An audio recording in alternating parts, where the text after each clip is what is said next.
up and onwards here. Now, today is another workshop video, and one I actually got a little bit of backing from the local model engineer club, because I asked them if it would be alright if I did a how-to video for them, and the president of the group gave me a yes. She was great. Right, one of the things I love doing to, say, my locomotives or some rolling stock is coal loads, like this one in this 21 tonner, or in this plank side truck, or even on road vehicles such as these steam lorries. I mean, you can't deny that these are not bad jobs, but they're all, well, basically hollow out like this wagon here, which is a merry-go-round type wagon, I believe. And before I get any comments about Everard Junction, yes, I have seen the big wagon project videos, and it's kind of what gave me the idea for this wagon. Purely because it's an old type, so yeah. And also, it's stupidly, I mean, you can just see from the wobble, that is not good. So a bit of coal in there will weigh it down nicely, I think. Also, well, as you've seen in a lot of running videos, I have a lot of locomotive tenders that have the real stuff in there, as we can see. That's if the autofocus actually starts to play nice. Thank you.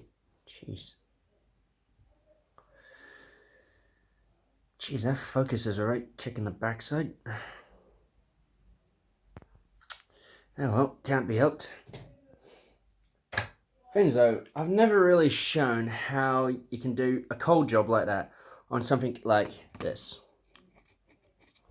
Molded into the body, molded part of the body, plastic coal, which I hate.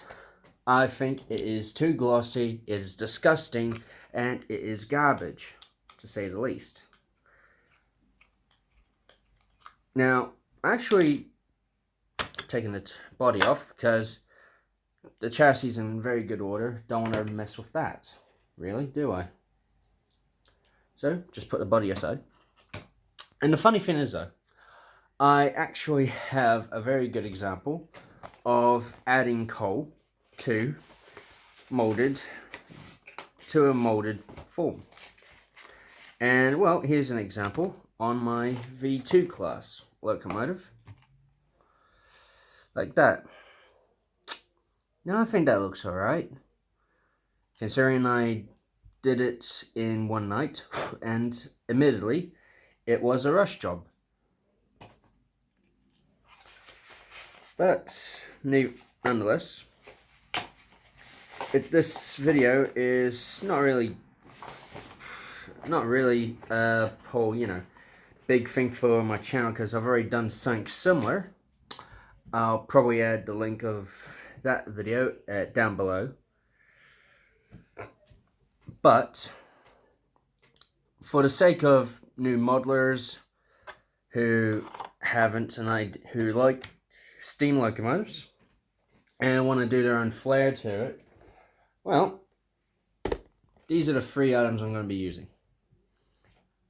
A basically merry-go-round hopper, a nice basically molded cast style tender, and there goes the focus again, below my neck, and the tender of my brand new Hornby Q6, because ironically it's the same type of tender as this.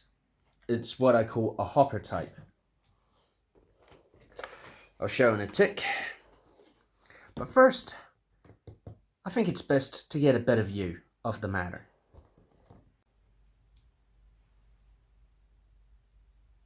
Okay, let's get started on what you need first. First of all, naturally you need what you're going to add coal to. Secondly, the coal, either in pretty rough, fine, or, in our odd case, very well rugged. That is more or less scenery coal though, so that ain't going to be needed. The rough stuff is as the name suggests, quite rough. I almost forgot to mention, it's a beautiful autumn day here. Clear sky. I mean, it's the best weather we've had in weeks. And I'm not joking when I say it literally is the best weather we've had in weeks. And as for the fine stuff, well, apart from it is very, very fine. I don't know if the light helps or not, but yeah, it is so fine stuff. It's basically almost a powder. I'll put the glue, the coal to one side. Next thing you know, need adhesives. Now, these might just look like simple, you know, classic Bic white glue bottles, but no, you're wrong. I actually had the glue out of these out long ago. Gave them a good flush out. Then, just added, well, made inside of these, 50-50 PVA water mix with naturally a dash of dish soap, because I thought it would come in handy when it comes to do ballasting on my micro layout. So I put those aside, but in the case of this plastic one here, and maybe the hopper here, I may, just may, have to use something a bit more solid. So what I have here is, if you've seen any American movies, you'll recognize this as a beer cup from an American party. But no, this is actually pure white PVA. Wood glue, if I'm honest, but still technically PVA. And what I have in this cup, still PVA glue, I admit, but I mixed it with some watercolor paint. And it gives a nice dark base for the job. Please pardon the background noise, some bugger is naturally using a weed eater. Now naturally, as soon as I start the gluing and coaling process, I can't stop filming. I cannot stop filming. That's the annoyance. So let's get the Q6 tender out. Or at least like I've done with the Q6, the tender, not the Q6, the B12 body, tender body. Let's get that out. Now, I've actually prepared for this earlier. There are two screws on the underside of the locomotive tender that have to be undone.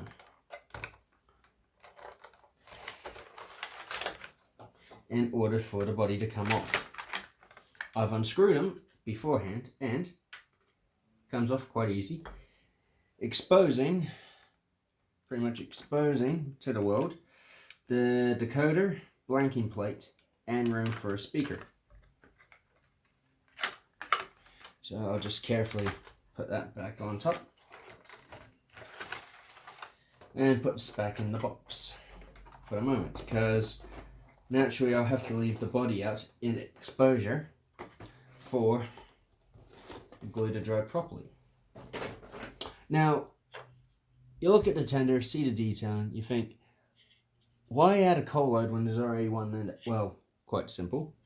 One, it's rotten plastic. Two, if I just push in the brush in the hopper, in what this little hole here, comes out, and if I hold it right, you can see a bit of light coming out through the bottom there.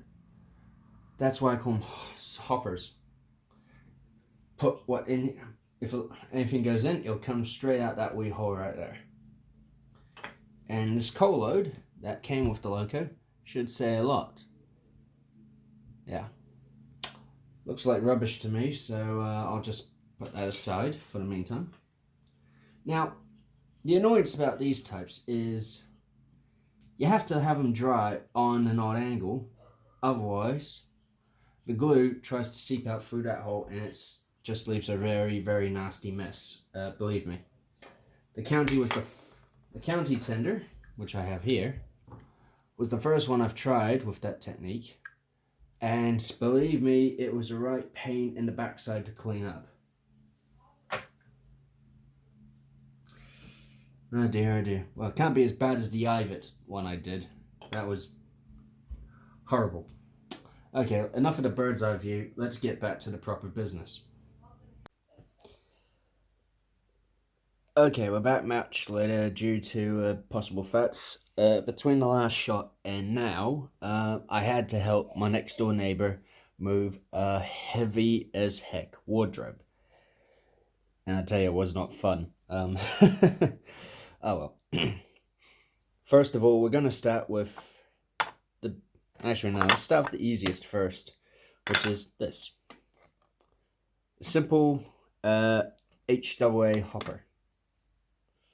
It's a bit more modernish air compared to what I'm used to, and if I recall right, this is basically a power station coal hopper, which means I have to use my fine stuff, but just to add a bit of weight, I'll use my rough stuff first and just cover it over with my finer stuff. So,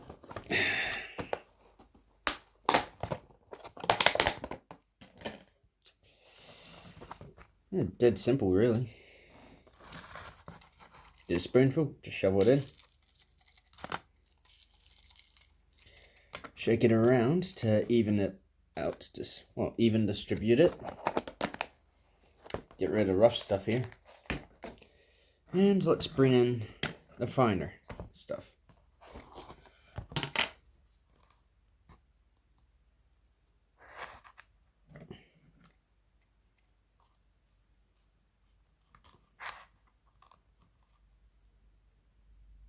Alright, 2 spoons should be more than enough for that, so chuck that aside real quick. Give it the old drum roll to shake the coal into proper holes in that.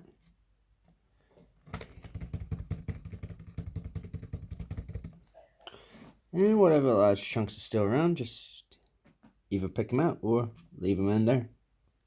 There's a bit of an oddity. And we can get a bit of a grasp of how it looks now. If I had a second light on hand. Oh. Well, yeah, bit of convenience right here. Bit of second light, yeah. That looks moderately better.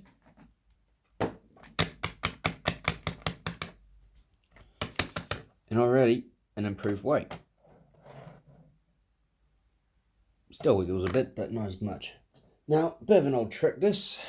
Usually done for bows, but got myself in the face with that one. Basically, simple little water spritzer. Dead simple, easy to use, practically foolproof. That's until you actually dried the wee straw bit that actually uses the water. Maybe if I turn the head, and here we go. Now I give it a good soaking because there's actually still a fair amount of coal dust in there, along with the wee bits. So, giving it a good spray helps it out. Also, since I haven't used this in a while, giving it a good shake in case the water, glue, and the bit of dish soap layer out each other. Oh! Bit of a bubble came out of my face, but here we go. I'll just give it a liberal soaking of the glue. Careful of any bubbles.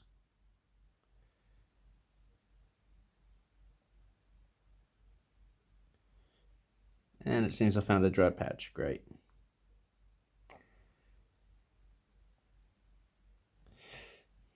Uh-oh. Uh-oh. I think I just formed a big bubble in it. Oh boy. Oh boy. That's not nice. That is not nice. Okay. So, for this next bit, I'm definitely going to have to go reverse camera, and I can't do this at the moment. Okay, this is better. Now, like a moron, I let a bubble creep up, and that's what happened. Bit of a spritz on there.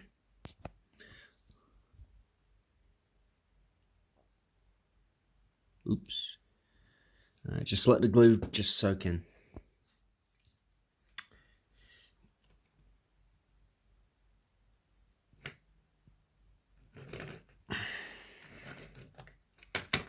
Alright, now just needs a little something to prick or poke the bubbles to pop them. I just happen to have on hand an old busted drill. The other end snapped a while ago, so yeah, will do. There we go. There we go. Not bad. Now put that aside to dry. Let's move on to something more tricky. The B12 tender. Now for this I'm definitely going to have to switch the camera back around, as I'll need both hands for this painting bit. Okay, for the B12 tender body here, I won't actually use the diluted stuff. I'll use my more easy to use painted, well, colored glue here that I made. And just with a very nice paintbrush, carefully paint along the inside of the tender with this stuff. Now the reason I'm using this kind of glue is, well, purely for a couple of reasons. One of which is it dulls down the color a bit of this plastic rubbish. Two, it would be incredibly hard to do my regular style coaling with this kind of tender.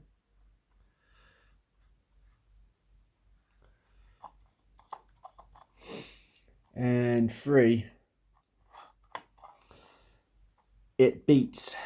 And three, which is my favorite, actually, now I think of it, it actually beats having to cut the body up with Dremel or something just to get rid of a coal load, build a new coal hopper in the tender, and then have to paint over that plastic just so it blends in case I missed a bit with the coal.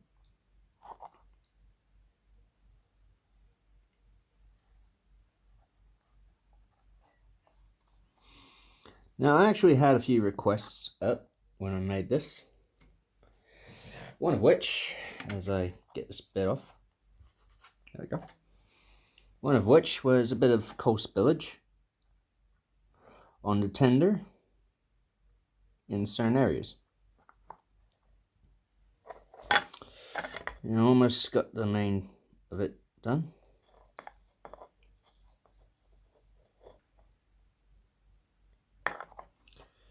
There we go.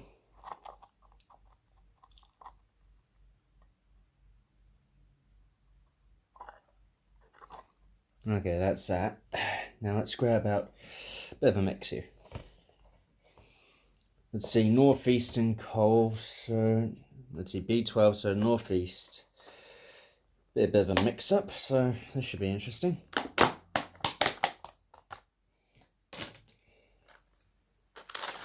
Now the reason I'm scraping at the top layer of my rough coal here is to get the slightly finer stuff that's seen at the bottom.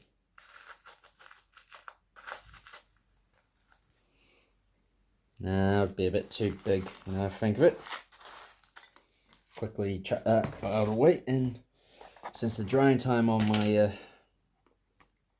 coloured stuff is a bit less friendly than the natural stuff, I'll just have to do, well, simple trick that people do when they make trees. And that's this.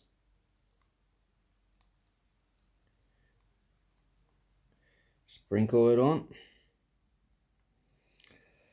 Let it sit for a few seconds before tipping it out. There's a fair piece or two that doesn't belong in there, but a pair of tweezers or something will quickly fix that. And like a bonehead, I misplaced mine, because those wee pince ones, only good for splinters, I guess, but bugger it. There we go, that's out. Now, as we can see, it's a more realistic load, but you still get a bit of shine. And before I'm done with this glue stuff, I did promise a bit of coal seepage, such as right about there, where the fireman shovels it out. So, just get a little dab there.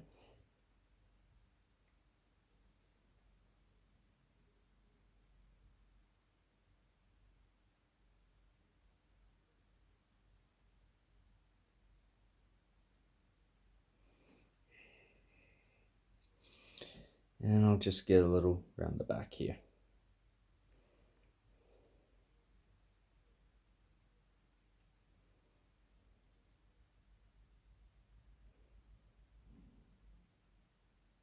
Because, let's be fair, even if you try and load a locomotive tender with coal as carefully as you can, there's still going to be a bit that falls somewhere. That's falls somewhere you don't want it.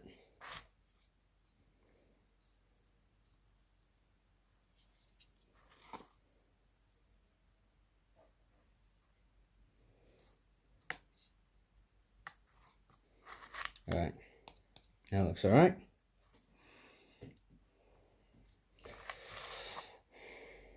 Giving it a quick second coat of coal because it does seep in pretty good. Now, a little spritz of water, which will dry up quickly enough, just to kill off any dust, anything like that that'll ruin the look. And there you go, one coiled up tender ready to go once it's dry.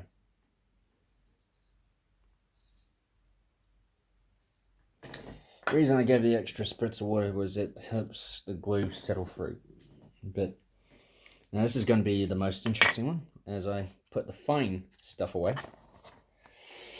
and grab out the rougher stuff again, as this type of tender work is tricky, very tricky indeed. So, going to use a bit of blue tack to theoretically hold it up high enough, but always got to have backup plans, so yeah. Now, my idea of a good backup plan involves this paint glue again. Just carefully on the inside.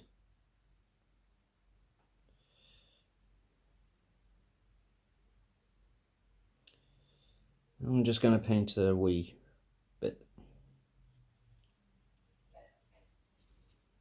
Helps hold the glue down a bit. Not glue, I mean the coal. Darn it.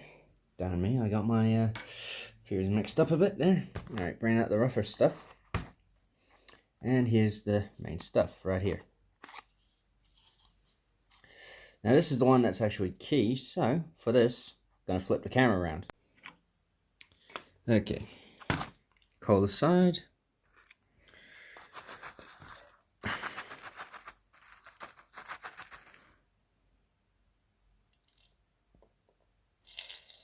Just going to load it in, really.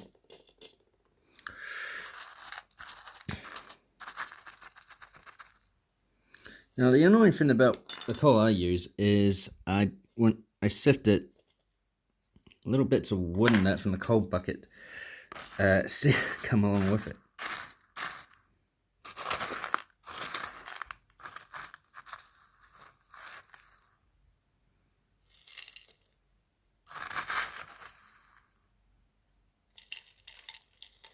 Whoops, went a little heavy on the coal.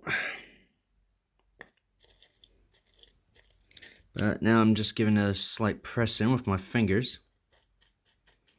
It slightly compacts it inside. Because of the jagged edges and that of the coal, it actually helps out with keeping it stable in there. If what I spilled, I can just put it back in there. Alright, just a little, whoops, those are too big. Just a little more.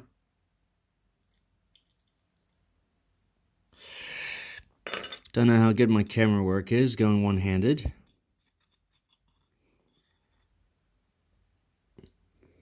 But I'm sure it's alright. Now we got ourselves a nice tender full of coal. Admittedly, some lumps are a bit too big. But that's alright. Can easily be hidden with a bit more.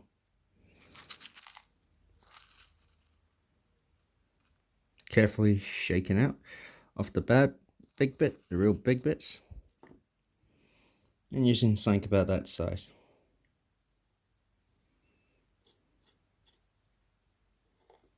There. That should be more than enough. Oops. And as we can see, you get a nice amount there. Get a nice amount there for the fireman to shovel out.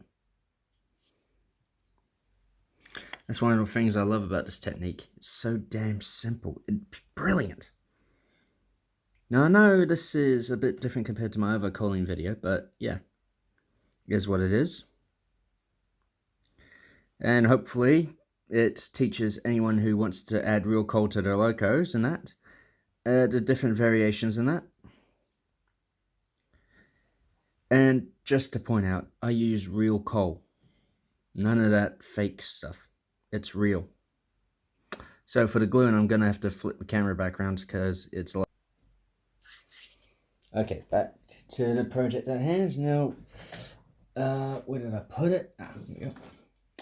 Bit of a rule when you're doing coal, especially when these start to get low, always carry a second. So, yeah, works.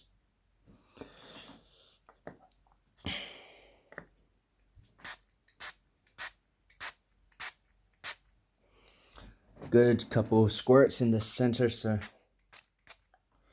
it actually, the water actually gets inside the tender to sort of help break down the gap. I admit your baseboard gets a fair bit wet if you do this on the baseboard, but yeah, it happens. But I either use cotton buds or tissues to dry off the excess.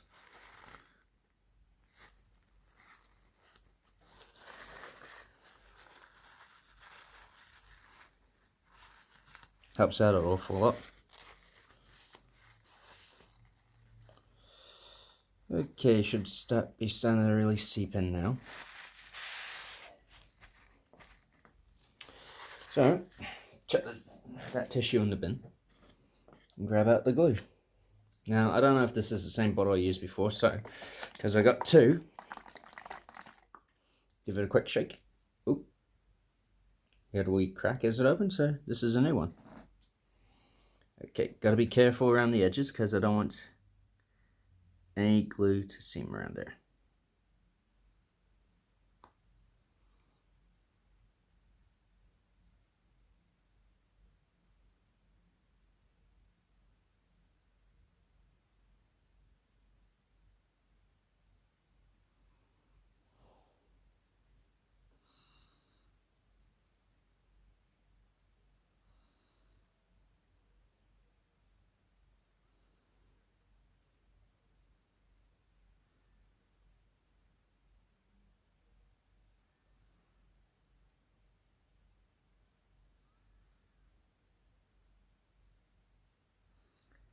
Sorry about the dead silence, but this part's usually boring as heck. Bit of bubbles right there, and there.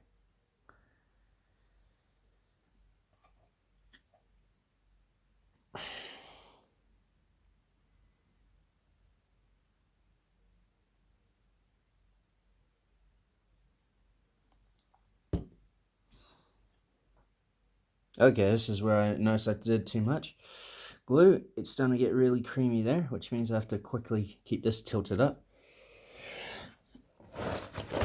As as well as, sorry for the noise, grab another tissue to quickly dry off any excess, or swipe out any excessive water in that.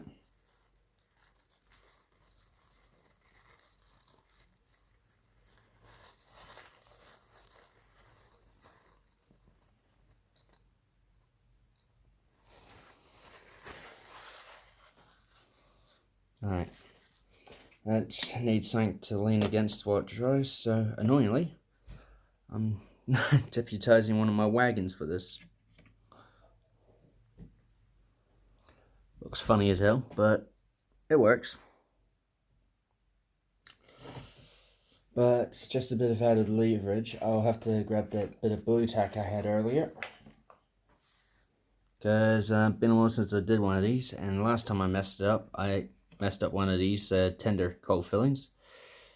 Cost me about an hour of film time and a good half hour of cleaning a perfectly good locomotive tender, which was not fun.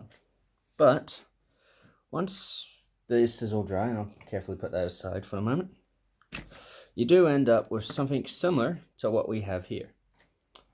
That's Sentinel steam wagon. It's 21-ton hopper.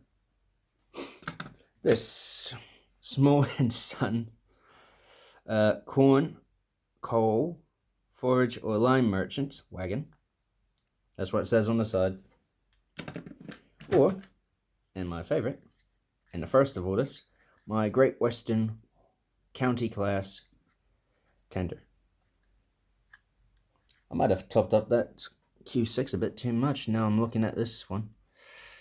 Then again, it has got that wee hole right there. So, everyone to their own.